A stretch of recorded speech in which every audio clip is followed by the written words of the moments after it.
Good morning. I'm Ronan O'Malley with the World Affairs Council of Greater Houston. On behalf of George Willey, welcome to The Other Side. In this program, we will interview interesting people who have had an influence on the world, a country, or their communities.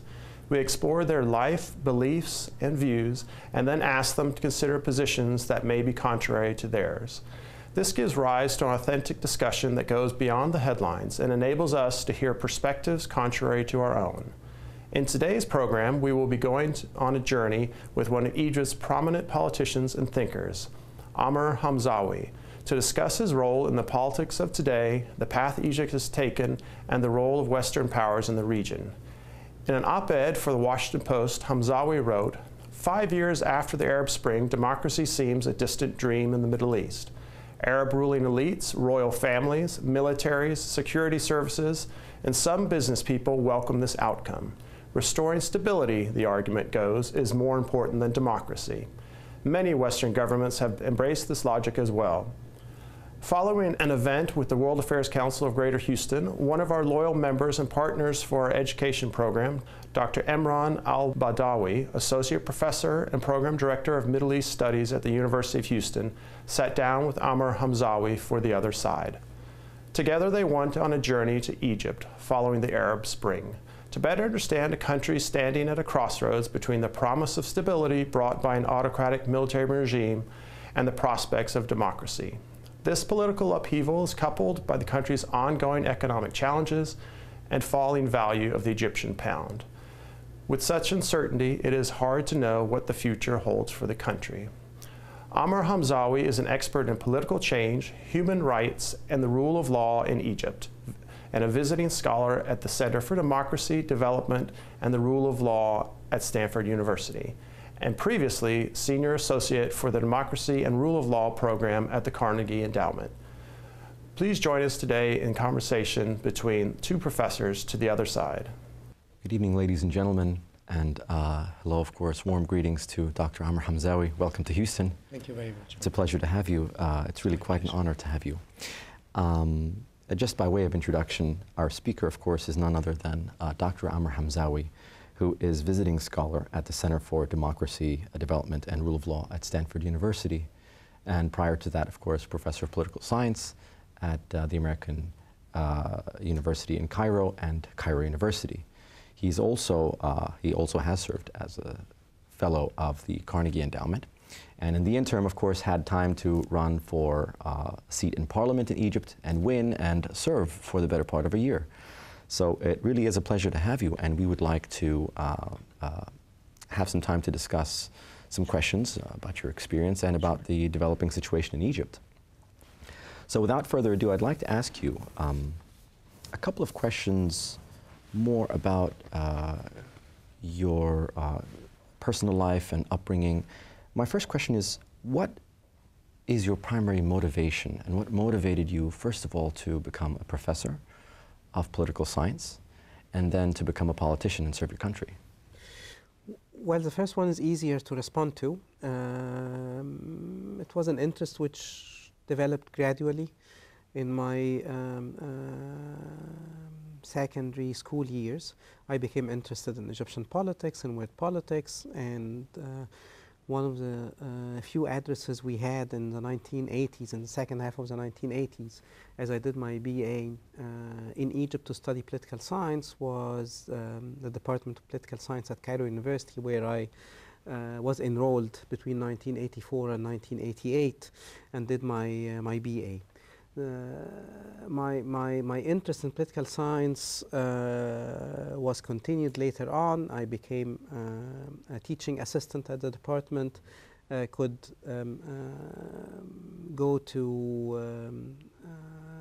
different European countries to pursue my studies, did my PhD, and became an associate professor at the department at 2002. Later on, I joined Carnegie Endowment, as you rightly mentioned. My interest in Egyptian politics has been ongoing. I used to write academically, but I did write for different newspapers as well. After 2011, becoming a politician was no plan. It was basically in the context of what was going on, unfolding events, interest in pushing Egypt to democratize. Unfortunately, a wish which did not come true. But at least I did try to be part of newly configuring Egyptian politics and state-society relations. So I was part of the dynamic scene of 2011 and 2012. I ran for parliament. I was lucky to receive popular support and to be elected to parliament. We did not serve for a long time. It was less than 7 months, if I'm not mistaken. Okay. But at any rate, my career as a politician, which was short, was not a planned career. It was in the context of what was happening in Egypt after the revolution in 2011. That's surprising to hear that, you know, such a glowing career. Your name, of course, reflects everyone's understanding of democratization in Egypt and maybe even the Arab world, one of really the few liberals maybe. I must ask you though, do you have, or did you have any heroes growing up that maybe you looked to, that you found inspiration from, that might have shaped your worldview and your understanding of human rights and kind of a grassroots movement and democracy? Right. I mean, definitely, like, I believe, like many of us who become interested in politics and issues pertaining to democracy, rule of law, rotation of power, human rights. I mean, you look around you. You first of all look in your own country's history. And Egypt did have an interesting liberal age between 1923 and 1952. And if I am to refer to a period which I was very inspired by and which I have always been very interested in, it's the liberal age in Egypt between 1923 and 1952, which came to an end with a military coup. And of course, one can always say, well, but Egypt was under occupation. It was a monarchy which was not a constitutional monarchy or not fully a constitutional monarchy. But as it may have been, this was a very bright spot in Egyptian history. And to be very exact, it did not begin in 1923. It began a bit earlier, as you, of course, are aware of a national movement in Egypt in the last quarter of the 19th century and the emergence of a national independence movement, which did bring together national independence and better representation of citizens in politics as its two main objectives to the forefront. That was a source of inspiration. Global cases and global developments were a great source of inspiration as well. I mean, I used to look around Egypt in Africa to get inspired by different cases, especially in South Africa. But even in some Arab countries, some interesting experiments which were going on in a place like Morocco with a committee on reconciliation, on a fact-finding, a truth-finding committee on truth and reconciliation, and so that was a source of inspiration as well. And then you do your own reading of key works in human rights and in democracy. I was very inspired by a stream of literature, of scholarly writings on Latin American countries democratizing and consolidating democracy, Eastern European countries democratizing and consolidating democracy, as well as by the literature on failed democratization processes. So it's in a way approaching Egypt or being part of the dynamic scene in 2011, I believe that I could, at least to an extent, not as I would have wished to do, but at least to an extent, I could bring in some of the knowledge which I gained from my academic work. So you see yourself, if I understand yourself correctly, that you see yourself as very much part of this political history unfolding and this process maybe of democratization that's taking place in the region. Yeah.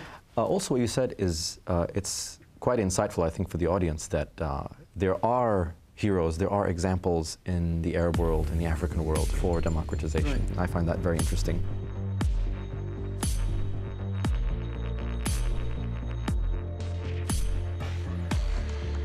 On August 25th, Asia Society Texas Center holds one of the most powerful women in the world, Lulu C. Wang, as part of its Women Leadership Series. To purchase tickets, please visit asiasociety.org/Texas. If you're looking to learn a new language, try a beginner course in Chinese, offered by Asia Society Texas Center, one of our program sponsors. To learn more, please visit asiasociety.org/Texas. On The Other Side, we interview a variety of people and seek to examine their beliefs, their opinions, and their passions. Then we invite them to come with us to the other side and look at the antithesis of their views. What comes out is an in-depth conversation without the vitriol of the talk shows, but a cerebral engaging of ideas you will not find anywhere else. Come join us on alternate Saturdays on this channel. If you'd like to recommend a guest for The Other Side, contact us at the email address on the screen.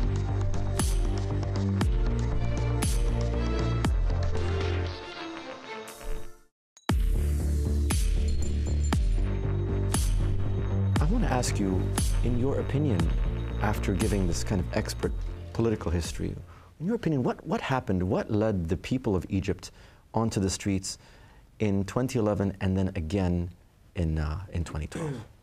Right. I mean, it's right. Mm-hmm. I mean, you're very right. I mean, it's a remarkable shift which took place in Egypt.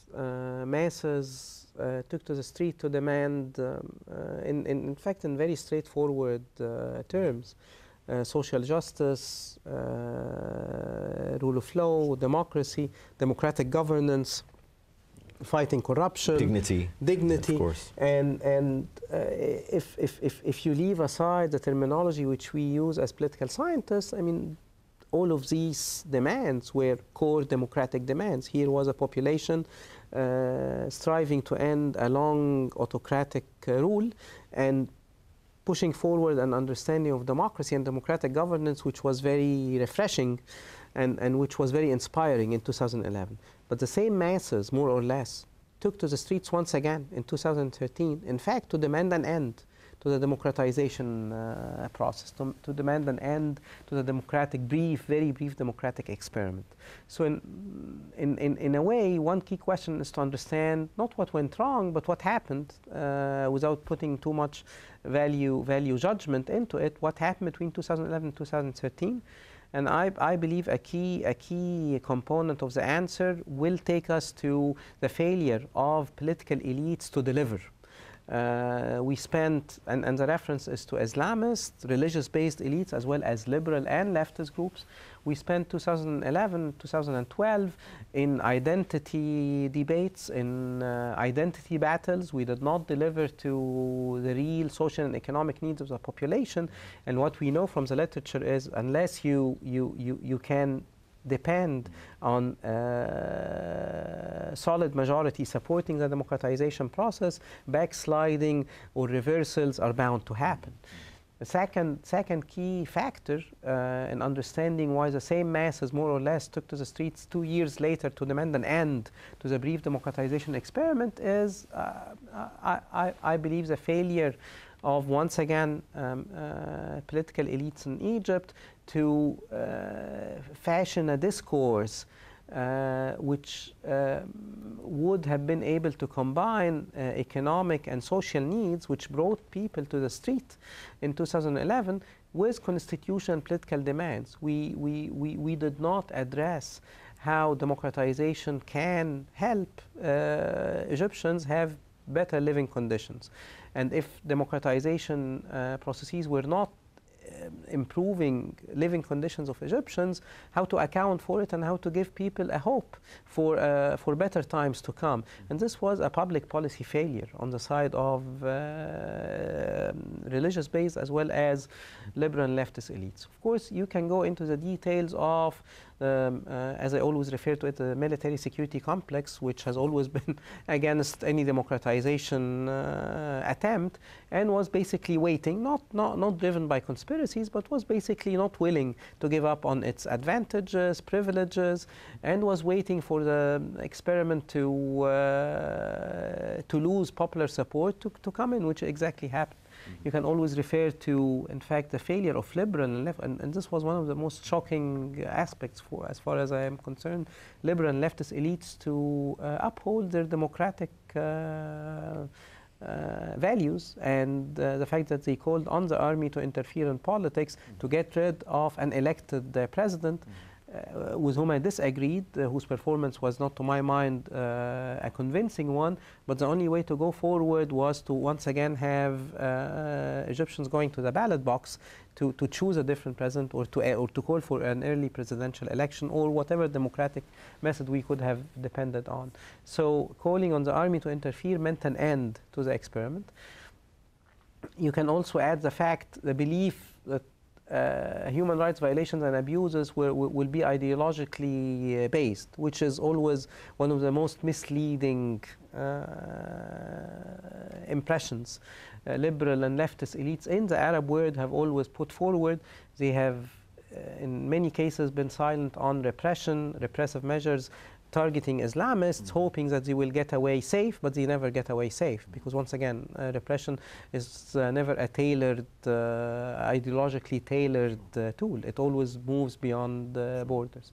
It's an issue which I'm still struggling with, trying to come to terms with. And I must give you credit for explaining it with such clarity, because one thing, if I put my Egyptian hat on, when I go to Egypt, and perhaps you've seen this, when we speak to Egyptians today, they're increasingly divided, very polarized.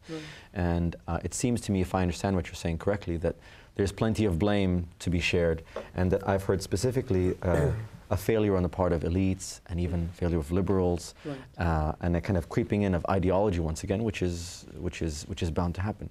So then I must ask, is the democratic experiment in Egypt, is it forgotten, or is it on hold?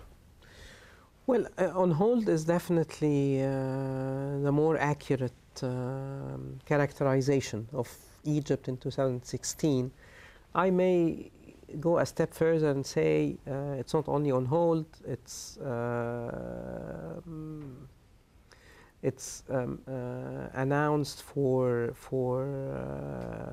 cancelled, for irrelevant, for some time. If you look at Egypt in the last 3 years, 2013, 2016, you see a country in which human rights, in fact unprecedented human rights abuses and violations have been taking place. You see a country in which the dominant security apparatus has been impacting society and politics in a highly negative manner, not only performing violations and abuses all the way from indiscriminate killing, forced disappearance, to massive detention of many Egyptians, to torture practices, you name it. In fact, as we speak, a few days ago, once again an incident of a member of the police forces shooting an Egyptian citizen in a public space happened once again. And when they keep happening, these incidents, you cannot refer to them as a government would wish for all of Egyptian government would wish for all us to refer to them as individual cases. They are not. I mean, here is a police apparatus which is not governed in any democratic or any responsible manner. The fact the military and security complex has basically declared politics for dead, and owned once again the public space, from media to parliament to debating politics in Egypt, which is all being pushed in one direction with one voice, one opinion, one hero. The fact that the hero cult has been once again on the rise, with the hero, savior hero in uniform, and so on and so forth. So it's a bit more than being on hold. However, which is interesting as well, I see different beginnings of new organization of the democratic movement in Egypt, primarily among young people, students, young Egyptians, NGOs, which are the new target of the repressive machinery of the Egyptian government right now. But I see a great deal of attempts, beginnings, which are emerging. I see interesting debates going on about what went wrong between 2011 and 2013, about how to get out of it. And I see, on the other side, some worrying aspects too. I see young Egyptians being, to my mind, pushed in a direction of despair, which I get very worried about. I see radicalization dynamics on the ground, which I become very worried about. So it's in a way, it's dead.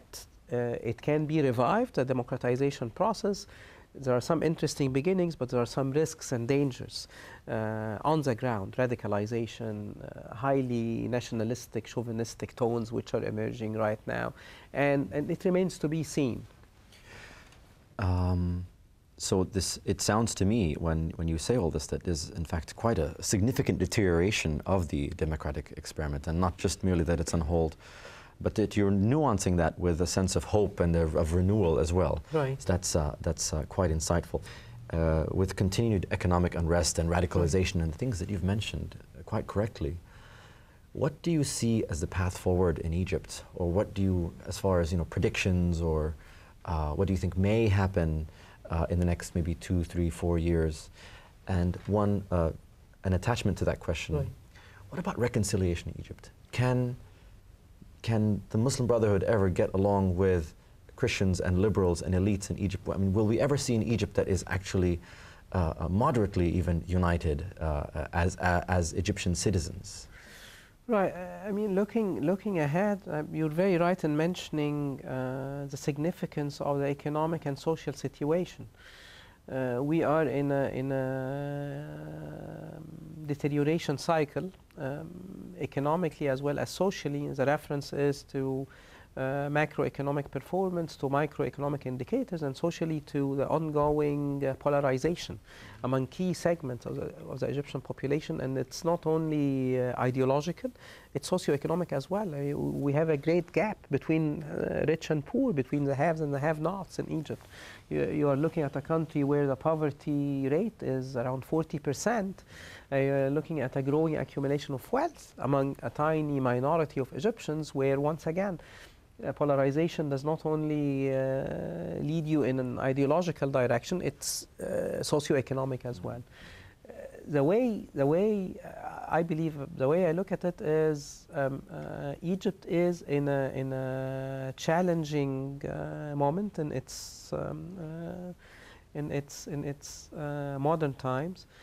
We have the challenge of a ruling autocracy, which is brutal and inefficient. It's brutal and it's completely inefficient socially and economically. It satisfies itself and its increasingly shrinking constituency with announcements of grand economic projects where any right mind would question the benefits of what's being done, apart from generating legitimacy for the savior. A brutal and inefficient autocracy. It's an autocracy which has a great deal of internal fightings as well.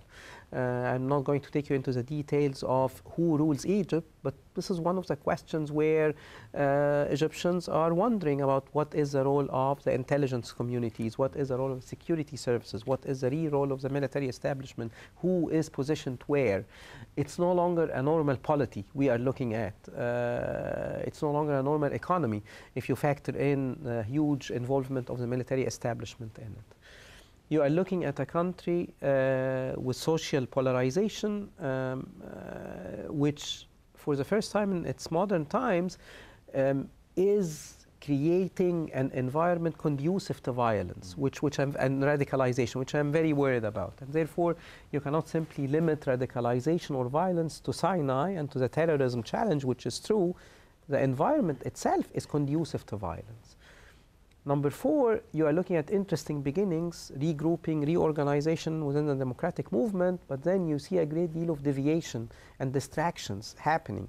ultra-nationalistic and chauvinistic tones recently in relation to delineating sea borders between Egypt and Saudi Arabia, where if you listen to it, I mean, you really see no difference between the government and the opposition. I mean, both of them are using highly undemocratic rhetoric, highly chauvinistic rhetoric, and objectivity, reasoning are completely sidelined.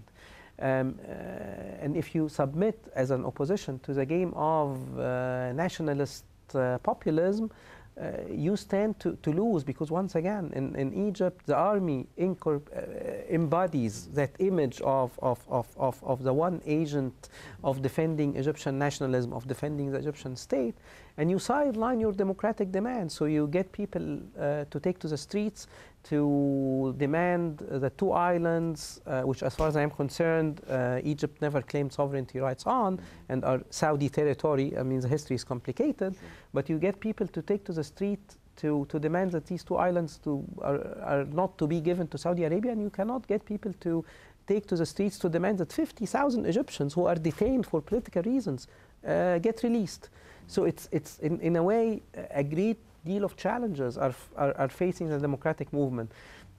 My hope is that young Egyptians will find a way to a meaningful discourse where you can combine democracy, human rights, transparency, demands of defending our national interests legitimately, not illegitimate national interests, with an attempt to take serious people's social and economic demands in an economically very dire situation. If you do that, roads and different paths to reconciliation and opening up and reintegration of whoever was sidelined in recent years, in the recent 3 years, would be out there. But unless we do it, our talk about reconciliation will always remain superficial and will never reach real constituencies on the ground.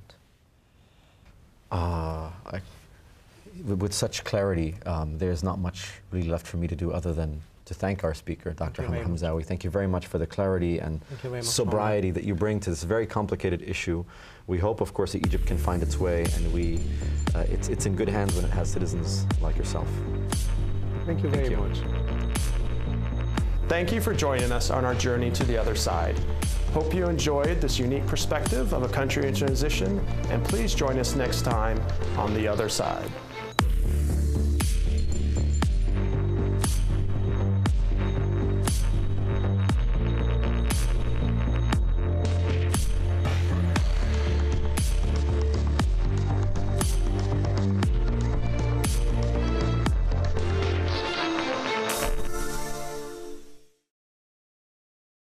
On The Other Side, we interview a variety of people and seek to examine their beliefs, their opinions, and their passions.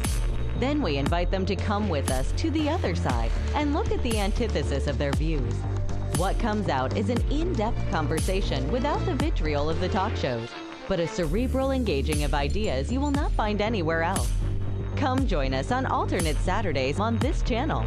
If you'd like to recommend a guest for The Other Side, contact us at the email address on the screen.